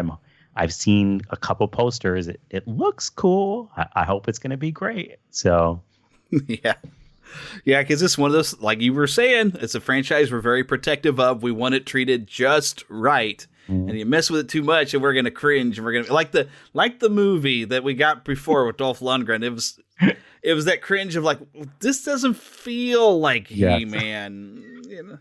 It's got some good merits. It's some cheesy '80s fun, so it's kind of worth watching. But it's also like, this isn't why are we on Earth? Yeah, yeah. It's funny. I actually rewatched that the other day, and yes, I remember going to the movies, watching that when that was released, and I was like, this doesn't feel right to me. This is, But as I'm watching it back, I'm like, okay, I'll give it its pass because they tried. It's not the He-Man we should have gotten, but like, I'm like, for its 80s, like that was the only thing that was possible back in the 80s. Great, I'll accept it for what it is. But this next one, we know what is possible. Marvel already set a standard, so we better get that standard like met for He-Man. So yeah. Oh yeah. And even Daniel Benedict with his fan film, however many years ago that was, I had him on the show, Fall of Grayskull. Fall of Grayskull. He did such a good job with it. Granted, I didn't know that he was into that much gore, being the horror fan that he was, and I was a little surprised by the level of violence. But it was like, this is really cool. Everything looks the way it should, So Agreed. I think he's shown the examples like, yes, we can buy into this. And one thing I think also we've learned, thanks to the Marvel Cinematic Universe, and that's why Avengers, I think, was so successful, is the Avengers film went ahead and said, you know what?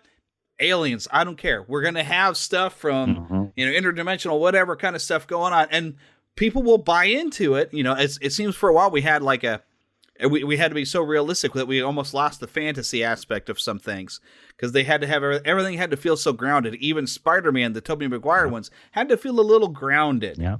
And they weren't really willing to go that far because Venom, they didn't do a very good job with. But Avengers just pulled the trigger. I'm like, you know what? Alien invasion. What the heck? And audiences went batty for it. We loved it. Agreed. So I think it's shown if you go full tilt with He-Man in a film and you make it exactly as it should be, it's going to be epic. And don't do like, they're going to try to do a new Super Mario Brothers, and they're going to just like, we'll just make it animated and we can do the whole thing the way it should be, which hopefully is going to be better than the old Super Mario Brothers we got in the 90s where, we have to keep it grounded and seem almost like it's in the real world, and it just ruined everything that was Super Mario Brothers. Yeah.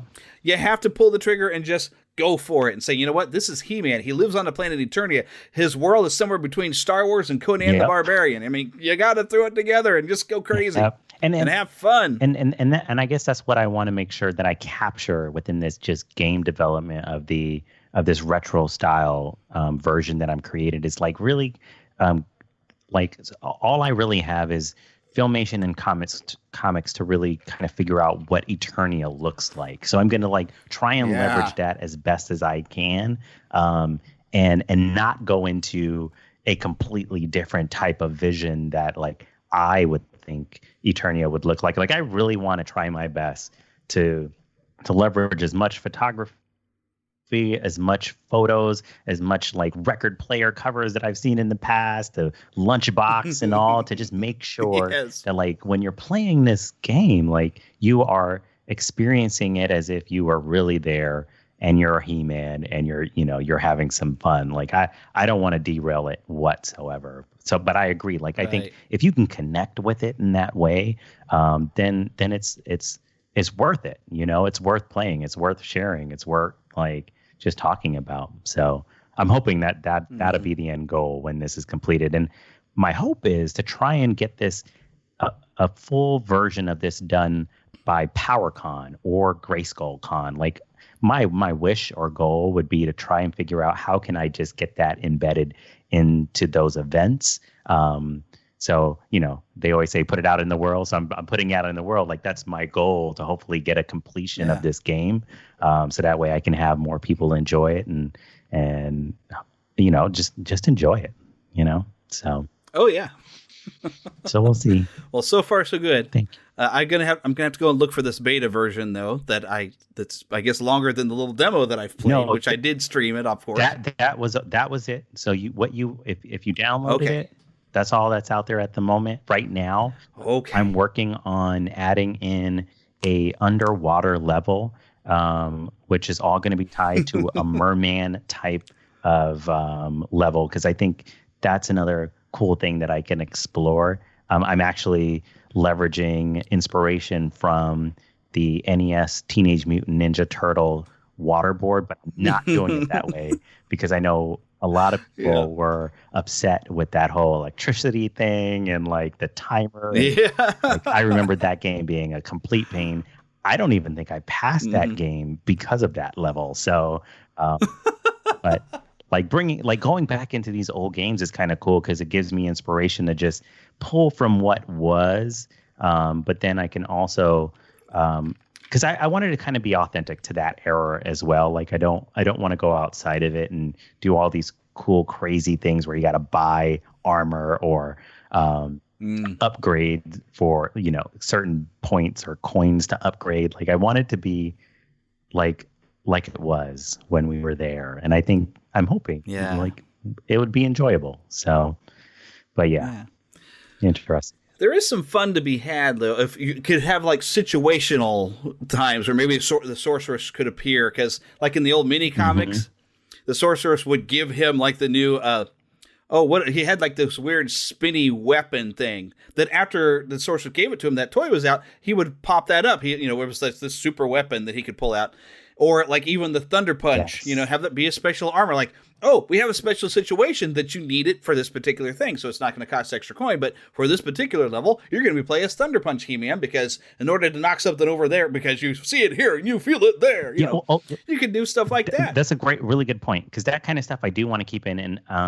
And so I haven't really talked about this, but when you get to the end of that beta, there is this icon that's right behind Beastman. And I don't know if people recognize that icon or not, but what I was trying to allude there was there is this icon, there is the icons, or there is upgrades. I guess it's called an upgrade. I would assume it's an upgrade where if you find the emblem, and in this case, what was hidden behind Beastman was the Battle Armor He-Man logo that was spinning. And if you get that icon, you get the Battle Armor suit. So now you have an additional power, meaning you get 3 hits without any damage, right? Because it protects you, 1, 2, 3, right. Yeah, and then you lose it. So I am looking at those kind of things because I think that kind of stuff is incredible to have inside of the game for sure. But it's more of you got to seek and find. And I did think of another idea where I do want. Because what I love about the Filmation series is that Duncan, Man-at-Arms, is always working on an invention of some sort to help the situation. So at some points during the game, I think it would be cool that if you keep dying and you can't seem to beat this certain piece, Duncan comes in from an airplane of some sort. I'm making it up, but this is the idea. He comes in and drops an invention for you to help solve the puzzle or help solve whatever you need to do to help complete that level. Because I just think there's just so many things you can pull from, right? I can have Orko help you in certain missions, or you're in Tala, and there's just so many things you can do. So I am excited to just bring those little Easter eggs into it for sure, whether it's from the comics or the toy line to the Filmation for sure. So yeah, you can even help out with finishing.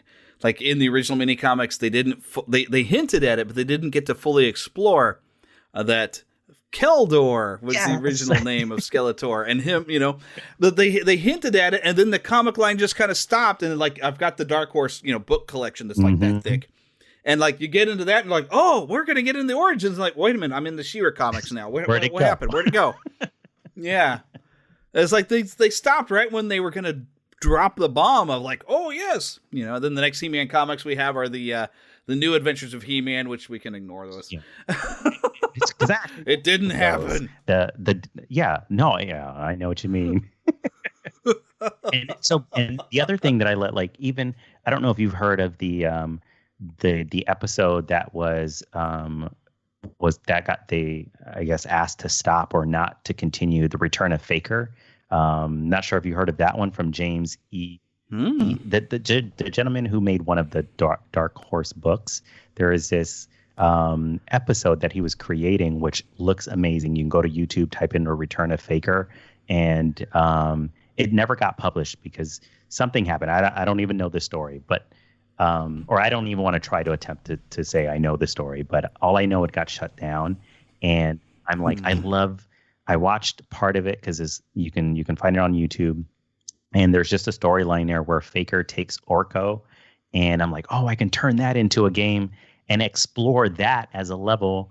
So that way people can kind of get a little glimpse of Return of Faker, which, there's just so many things you can pull from, right? So I don't know. Yeah. I'm going to have some fun with this for sure, but I really want to create something that the fans would also enjoy of Masters of the Universe. So, like, again, I'm open to feedback, comments, suggestions, thoughts, ideas, because I don't want this to be just about what I want. Thankfully, with social media, I have the opportunity to get feedback instantly. And every time I create something, I put it on the YouTube channel, or I put it on Twitter, or I put it on Instagram. So I'm hoping to just have people just give me the feedback along the way, and hopefully we can create something cool. And speaking of Instagram and Twitter and YouTube and everything, list out all those channels so everybody can know where to find you. Cool. First, I appreciate you having me on. This has been fun. You can find me at PlayMo2, PLAMOTU, at PlayMo2 on all the social channels. So Instagram, Facebook, YouTube, Twitter. I have a TikTok that I haven't really explored yet, but at playmo2.com is where you can find the beta as well, and at least just get a little glimpse into it and try it out and give me some feedback, because I'm full steam ahead on creating some more pieces to it. So, yep, at playmo2. Yeah. And he's got some great stuff on YouTube creating the different sprites. And it was kind of fun watching you take a Tila and make it into a She-Ra. So I've seen some stuff like that. The thing that I love to do, seeing how it's working. I gotta keep the height and the ratio and the proportions all done. I mean, all the same. And I like reusing sprites that I have to either recolor, rechange, because even with you'll find a Beastman on there where I redid Beastman from an old Skeletor sprite to a Beastman, but then I said Beastman's got to be bigger, so then I made him bigger. Yeah. And I used you'll find one that is Trapjaw, and I used Beastman pieces to kind of bring him to life. But they look different, at least in my opinion. They look completely different. But hopefully getting that look just right, so that way the game has consistency. So, yes. Have you tried to recreate Beastman's walk? Because he had kind of a way to walk in Filmation. He just almost weird. Yeah, so that one I'm gonna try. Like it's really like, even when I first animated He-Man, that one was kind of tough. Because I'm not like, you'll learn when developing games, you got to be an animator too. So there's all these pieces to it that you got to learn, and then you got to go do research on, like, how does fish swim? Because right now I'm like creating fish in the water, and it's like, oh my gosh, there's all these little pieces, but at first they don't come out right. I created He-Man swimming sprite or animation, and that was a completely fail. I don't know if I'll ever show my first version of that version, but the second one I did, copying and drawing inspiration from Teenage Mutant Ninja Turtles one, made it look a lot better. So I'm like, it's tough, it's challenging. I'm like, man, and how many boards I want to do here, how many characters I want to do here. Oh my gosh, like it'll get overwhelming, but I'm excited for it. Yeah, well, see, the fun thing is, once you get this done and under your belt, it'll be easy for you to come back with some of the other thoughts you had of other 80s properties, because, let's face it, E.T. did not get a very good game on Atari, and E.T. deserves a good game. True. E.T. deserves a really. I don't know how you make a good E.T. game, but we need one. Yeah. I mean, like, I do remember playing Back to the Future, but I don't know if it was the Back to the Future I really wanted. So, like, I don't know. Like, there are some other properties you could explore. But yeah, I think of that one too, and who knows? But hopefully this one will come out good. And if it does, then we'll keep creating some different ones for sure. Awesome. All right. So just as a reminder, we've been talking to Sean. You said I was the beginning of it. Ayala. Did I get it? Ayala. Okay, there we go. And the website, once again, playmo2, it was a .com, Correct. Isn't it? Awesome. Definitely go check it out, find all the links and everything, and download the demo and then have some fun with it and show it off to people. Say, check it out. This is so cool. It's He-Man. So, because it is fun to play with. So, it's just really short. Because, like, oh, you're going to crave more. Because especially, you know, like the end, you catch up with Beastman, and he's got all the, I forgot what the monsters were called. But he's got some of those. I was like, oh, man. Yeah. Oh, it's Shadow Beast. Yes. Because I was like, I was gearing for the fight when I saw that. And I was like, end of the demo. Oh, come on. I had to tease it. I just had to tease it. Yep. Yeah, well, it was a tease, all right. Yeah. Oh, but it's definitely a lot of fun, and I'm definitely excited. And I was even saying on our year in review that I did buy an extra He-Man and an extra Skeletor so I could take some out of the package because I'm 7 years old again when I hold these things in my hand, you know, just like having them out. It's just... It's something we really need with a rough year that we just came out of. So it was such perfect timing, really perfect. I feel for those. I mean, yes, I think right now you're still able to find a He-Man or a Skeletor on the shelf, but all the other stuff, it's challenging. But it's very hard. I agree. If you find a small town Walmart, you have a better chance of finding the other characters. There's the tip of the day. Because I've been lucky. That's the tip of the day. I work up in Cameron. And it's about a 45-minute drive for me. But I came out of Cameron, and I like to check the Walmart that's right across from the radio station. And I go and I see I've been looking for Wave 2 to maybe start showing up in Walmarts, but I don't think they're ever going to get it. I think Target gets those. But I keep looking, and I find there's Teela, and there's Beastman, and there's Man-at-Arms. Like, here's all those other characters people are struggling on in Wave 1. They're here. You just got to go to the right places. You might have to go a little out of your way to find some of these other characters, but I managed to get everybody. I've even got. I've only bought 2 of the Hot Wheels. I got the Wind Raider and I got the Shark. The Land Shark. But all the other Land Shark, yeah. I did see at a Target they did have they've got Hot Wheels that they're supposed to look like Beastman and He-Man. And I found all of those, but I don't really want them. Don't like those. If you're into Hot Wheels, go crazy. Have fun with those. I just wanted Hot Wheels of the vehicles that I remember. Exactly. So I'm hoping for a few more of those. Yeah. I hope they come out with some more. I mean, I know it's all dictated based on how much we are purchasing as a collector or an enthusiast. So I'm hoping we're making those purchases for them to continue to create. Yes. So hopefully. Yes, indeedy. Well, I know I've spent a lot of money on it. Me too. Yeah. And I'm still trying to collect. I'm having to buy online where I've got like a He-Man and a Skeletor that they're built like the old figures, but they're colored like the Filmation. Oh. And they have a She-Ra available on, I think it's BigBadToyStore.com that I've been finding those. They do have a She-Ra because I want a Filmation looking She-Ra because my sister had a She-Ra when we were kids, and that figure looked terrible to me. But seeing how they redesigned her in the Filmation, she looked a lot better in the cartoon. And so, granted, yes, we got a Wave 3 She-Ra, and that's pretty cool.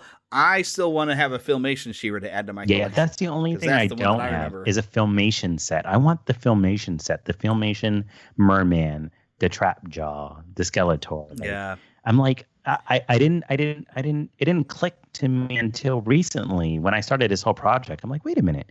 These toys aren't the Filmation toys. What are right? I want the Filmation stuff. So hopefully I'll be able to be an owner of that soon.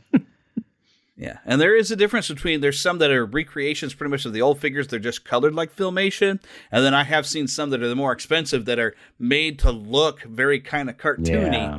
That I've seen Pixel Dan manage to get a hold of those, but there's no way I was going to manage to afford those. Yeah. So, but anyways, this has been fun because I could end up keeping going, but I got to make sure I wrap this up. I appreciate the opportunity. Once again, playmo2.com. Well, thanks for coming on, because this is where we say I go to Disney and beyond, because this has not been Disney whatsoever. But not yet. Disney one of these days is going to buy everything. So. Exactly. They will. It's coming. I actually saw somebody did a timeline of eventually how Disney owns the entire planet and then colonizes Mars. It's pretty funny. So it's coming. Yeah. But definitely thanks for coming on the show. I appreciate it. Thank you for having me. Hey, thanks for listening to this week's episode of Neverland to Disney and Beyond. And of course, I want to remind you to keep a pixie in your pocket. What do I mean by that? Well, that is that young at heart, positive thoughts that you're going to keep in your pocket and share it with other people. Pull out that pixie dust and share it. Make sure, of course, that you check our show notes right there in whatever app you're listening to. There's a way to find the show notes. Now, I don't know what app you're listening to, so I can't tell you the specifics, but go and check it out. Also, visit our website, neverlandpodcast.com. Make sure that you leave us a nice review on whatever you're listening to, be it Apple or Google or Stitcher or just about anywhere. Leave us a nice review, and we appreciate that. And also make sure you share the show with others, because we like to bring other people into our community. And of course, make sure you visit our Patreon page, patreon.com/NeverlandPodcast. We appreciate all of your help to keeping the magic alive here in Neverland. And of course, if you're looking for a bit more fun, go search for us on YouTube, Neverland to Disney and Beyond. Until next week, like I said, keep a pixie in your pocket. Ew, gotta get rid of this old Backstreet Boys t-shirt. Tell me why. Because it stinks, boys. Tell me why. I've washed it so many times, but the odor won't come out. Tell me why. No, you tell me why I can't get rid of this odor. Have you tried Downy Rinse and Refresh? It doesn't just cover up odors, it helps remove them. Wow, it worked, guys. Yeah. Downy Rinse and Refresh removes more odor in one wash than the leading value detergent in 3 washes. Find it wherever you buy laundry products. Looking for a fun way to win up to 25 times your money this football season? Test your skills on Prize Picks, the most exciting way to play daily fantasy sports. Just select 2 or more players, pick more or less on their projection for a wide variety of statistics, and place your entry. It's as easy as that. If you have the skills, you can turn $10 into $250 with just a few taps. Easy gameplay, quick withdrawals, and an enormous selection of players and stat options are what make Prize Picks the #1 daily fantasy sports app. Ready to test your skills? Join the Prize Picks community of more than 7 million football fans who have already signed up. Right now, Prize Picks will match your first deposit up to $100. Just visit prizepicks.com/get100 and use code GET100. That's code GET100 at prizepicks.com/get100 for a first deposit match up to $100. Prize Picks, daily fantasy sports made easy.